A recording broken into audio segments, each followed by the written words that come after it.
Почитувани граѓани на општина Центар, дали господин Зоран Заев и Социјалдемократскиот сојуз уште еднаш ја изманипулираа целокупната јавност? Иако господин Заев вети јавно пред целокупната македонска јавност дека нема да го блокираат референдумското изјаснување по повод доселувањето на мигрантите, дали сепак тоа се покажа како уште една голема невистина?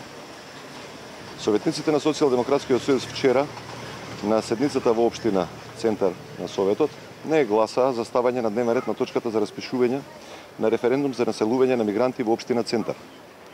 Нас, како советничка група, не ни е јасно од што Социјалдемократскиот сојуз толку многу се плаши, што не дозволи ова прашање да се стави пред жителите на Центар и на тој начин им ја ускрати можноста на центарци да се изјаснат по ова прашање. Дали владата на Социјалдемократскиот сојуз со секој свој чекор ја потврдува нивната стратегија и план за трајно населување на Република Македонија со илјадници мигранти, па дел од нив и во општина Центар. Колку е сериозна работата говорат дузината дописи кои што Министерството за труд и социјална политика ги има пратено од општините во кои што се бара обезбедување на локации за градба на објекти кои што ќе бидат наменети за населување на мигранти.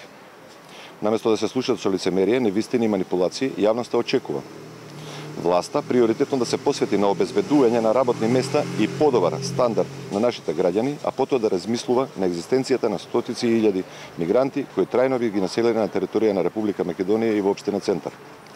Социјалдемократскиот сојуз во општина Центар покажа како целосно неодговорно се обидува да го игнорира мислењето и да спречи волјата на граѓанското здружение да спроведе стратегија спротивно со волјата на дел од жителите на Центар.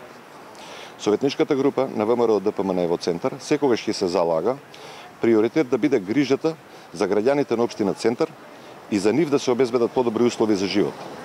Граѓаните секој ден се поизненадени од негрижата и неодговорноста од работењето на власта на Социјалдемократскиот сојуз. Затоа ваквите политики ќе бидат жестоко казнети на 15 октомври.